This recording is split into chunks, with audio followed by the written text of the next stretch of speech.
here in a very noisy Little College this morning. I've got to compete against the plane that's just gone over and the noisy birds in the trees. But we're here today to do some root cuttings. Now, root cuttings are ideally done in November, so we're just a little bit early here. We're in the mid-October, so November's an excellent time to do them. Root cuttings you can only do for particular plants that have got thick, fleshy roots. And we've got a species here. I don't know, Geraldine, if you want to just home in this one. This species here is Acanthus spinosus. The common name seemingly is the bear's breech, although it's not really commonly referred to as that. It's Acanthus mollis, and there's another species that's very similar, Acanthus spinosus. But what they have got is big, thick, fleshy roots. So what we're going to do for our first stage of our root cuttings is to dig it up. Now, where we've got an Acanthus spinosus here, mollis, if you have a look down the bottom here, you can see where you've got the crown, of the plant. We're not going to dig it up using a fork right next to the crown. We're going to go a little bit out from the crown so that we can then circle it so we can get a good amount of root from this. So we're going to start off here and then just dig down and then under. And I'm going to go round the back. I've already taken one out this morning. And then up it comes. And then I need to get round the side. So other plants that you can do this with, you can do it with plants such as Papaver orientale. Oh, here we are. It's coming out. It's coming out. It's coming out. Oh, look at that. Wow. Can you get a good look at that? You don't want to shake it off too vigorously or your roots might fall down. But look at all the roots that are contained within there. Now you're looking for about pencil thickness in the roots that you're going to propagate from, and I've got one that I've prepared earlier just over here. So that should go in your barrow, it should go back to your greenhouse in order to do your root cuttings. But here's one that we dug up earlier. And this root, this little piggy is a little bit thick. This little piggy is fantastic. It's I would say maybe it could be slightly fatter, but it's really good. So it's nice and young, it's succulent, it's got no bruises or damage or pest or disease or anything on it, and that's going to be an excellent one to do. Now I'm going to use my secateurs and I'm going to cut it off at the crown here. So this will be done in the glass house. I'm going to cut that off. So for our root cutting, you should cut it straight across at the top. That indicates that's where the top is. And just like the Streptocarpus cuttings that we did on our leaf cuttings, that's another video that you can always go and have a look at. Like our Streptocarpus cuttings, you need to know for the leaf sections what's the top and what's the bottom. And we're going to cut them off about every 5 centimetres. And the other thing you need to do is you need to cut off these lateral roots that you see coming off there. They need to be taken off too. So I'm just going to trim these up. So I've cut the top one, and then you could do this with secateurs, or you could do it on a tile with a knife to do this. And 5 centimetres down, I'm going to cut it at a slant. There we are. And you know, that's really easy peasy, lemon squeezy. That is your root cutting. And the great thing about the root cutting is that you don't just get one from it. You go to the piece of root that you took off. I'm going to put this down here. And then I'm going to cut straight across to indicate that that's the top of the cutting.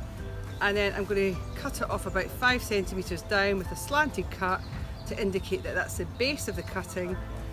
And then I can keep going down. I've got another one here, so I'm going to cut that straight across. I'm going to go 5 to 6 centimetres down. I'm going to do a basal cut across here. Oops. So that was and I've got another cutting. So I keep doing that, and I'll show you what ones that I've done earlier.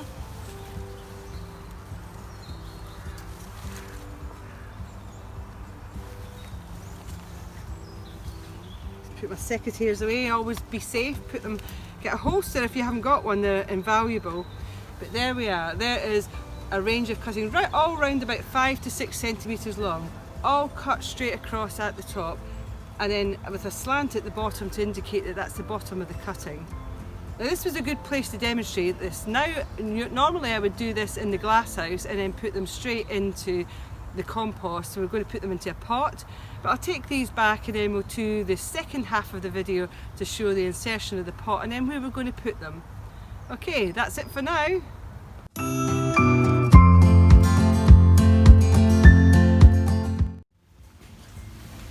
Right, we're back now for part 2, and part 2 we're actually going to insert the cuttings into the pot. Now, I've put the cuttings along here, and just to show you, this one is about 4 centimetres, so just slightly short. This one's about 4.5, and this one is round about sort of just over 6. So you want them between about 5 and 6 centimetres. So these are all fine, but what you really should be looking for is to get them all round about the same length. These were the first ones that I took, and then I thought, oh, they're a bit short, so that's about the correct length. So I'm going to take the first one, and I'm going to use my dibber, and I'm going to insert a hole about a finger's width from the outside of the pot. On the previous videos, we've always said about the outside of the pot, the compost air dries out the easiest, the quickest, and so therefore it's always better to do it about a finger's width in. So I'm just going to make a little hole, I'm going to stick my root cutting in, and then I'm going to leave it like that for just now, just so I know where they are. I'm going to go for my next one. So we're looking for about 6 in this pot. And so when you insert them, obviously the bit that's got the pointed end is the bottom, so that needs to go in first. And you don't leave anything at the top. And then at the top, you just have it sitting on the surface. Now if you want to zoom in and see that, you can see that they're just below the surface. And so I don't cover them over just quite at the moment, because then you forget what ones you've covered and where they've been put. So I'll leave these exposed. I'll go for the next ones. So I'm going to put 6 in this pot. You could probably get away with round about 8, and then the 2 smaller ones. Okay.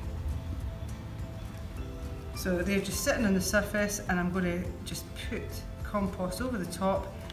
I'm going to label it, I'm going to water it, and then I'm going to take it down, and it's going to go in an unheated, protected environment. So somewhere like a polythene tunnel or a cold glass house where the heating has been switched off, or ideally, if you've got one, put it in a cold frame.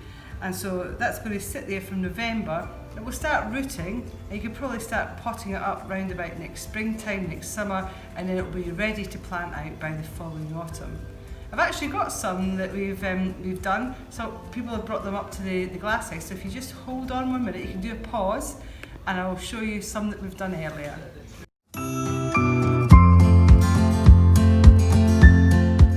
These are our finished cuttings. We're going to take them away, as I said, to the cold frame. Now, out of the cold frame, there is Acanthus mollis that was done last year in November. And it's got a bit of moss on the top, which indicates it probably should have been potted up a little bit quicker. But this is just to show you what happens, you know, from 1 year to the next. So this is just 1 year and 1 month on. I'm going to take it out. So always to get plants out of a pot, put your fingers through, take, oh, look at the roots, more cuttings. So I'm going to give this a squeeze and just gently tease it out. Can do a bit of a yank. Sometimes hitting it on the side helps. Sometimes I might just have to cut this out, otherwise, right, I'm going to get this one here, poke this through. It's really well established, look at that. So if I was going to pot something up, I would always remove this moss on the top, because that stops the percolation of water through. So I'm going to remove that. Oh, it's great because you can see where they've actually rooted from. This is brilliant. So we've got 3 cuttings that were in this small pot. I'm going to separate them out. There's one. There's 2. And they've done them from really quite thick ones.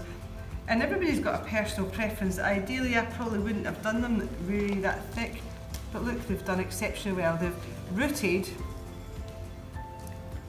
Yeah, they've rooted in different bits. They've rooted at the top of the cutting here. And it's rooted at the bottom of the cutting there. And, well, at the top and the bottom. Oh, well, the top. Yeah, mainly the top of that one. So there we are. That's 1 year on. You've got your plants. Now, what we're going to do now is they need to be potted on.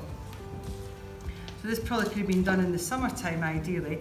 So I've got some 9cm pots here, and for potting, just put a little bit of compost in the bottom. Now this is multi-purpose compost, and I've just mixed a bit of perlite in there for just a bit of added drainage, but nowhere near the 50-50 peat or peat based substitute, sort of like a coir, or then mixed with a vermiculite and a perlite, a 50-50 ratio. This is just a little bit of perlite just to open it up.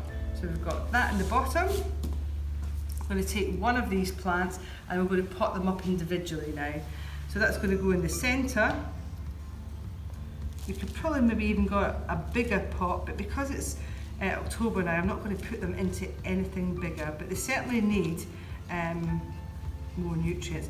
So with potting, I always like to fill it just a little bit above the rim, and then just gently put your 4 fingers in and then tap it down, and that's it. Don't ram your fingers in, don't try and compress it down, because you need that air within the soil for respiration. And that's your number 1. So there's one. I'm going to do another one, just a little bit in there, not too much in the bottom, because you don't want to ram your plant in. This one's going to go in.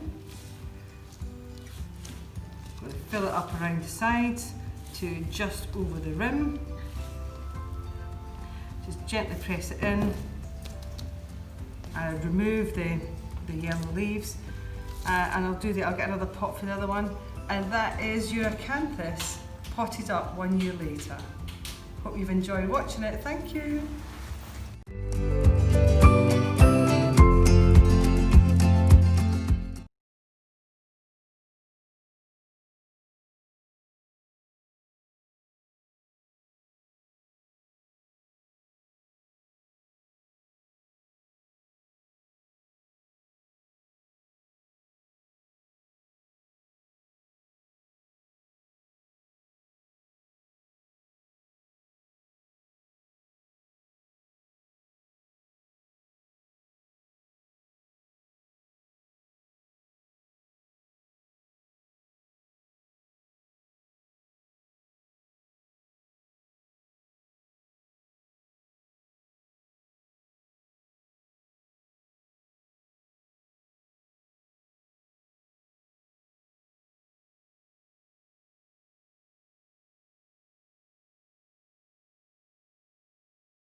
Okay.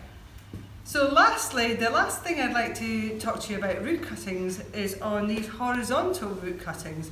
Now, why would you do them horizontally when we've actually done most of them by vertical cuttings? Now, these are for the smaller size root cuttings. So where you've got species where they don't produce as big a root as the Acanthus mollis, plants such as Phlox paniculata, and you've got Primula japonica, and another one is Anschusa, a lovely woodland plant. These roots are decidedly smaller than Acanthus and some of your other bigger ones like Echinops.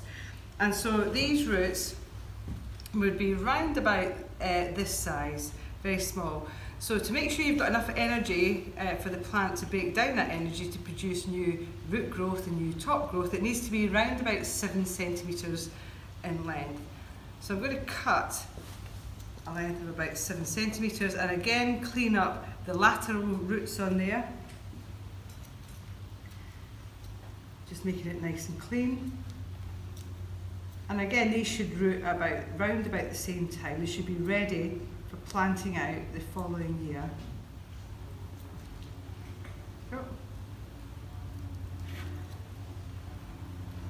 Okay, now as you can see, I don't know if you can see very well on here, this is a half seed tray and I've put the horizontal cuttings on there. There's 1, 2, 3, 4, 5, 1, 2, 3, 4, I've got 4 on there, but we could put an extra one on. An extra one on here. And how we're going to put these in is by using our dibber and just making a small trench and then inserting the cutting in. You could also use your fingers for this. So they're just going to sit just underneath the surface with the compost coming over the top. I always find it better to put the cuttings on first and then put them under the soil later, because if you put one on, you think, did I put one on or did I put another one on? And it gets a bit confusing. So much better to lay them all out in order and then just to insert them. So again, you should be doing this in November. And we've got a bee in here, we've got a bee in here. There's still some bumblebees about at the moment. Yeah, bumblebees are usually the last ones to hibernate because you've got a big thicker coat. So anyway, I've got to the end of that. Just make sure it's nice and level.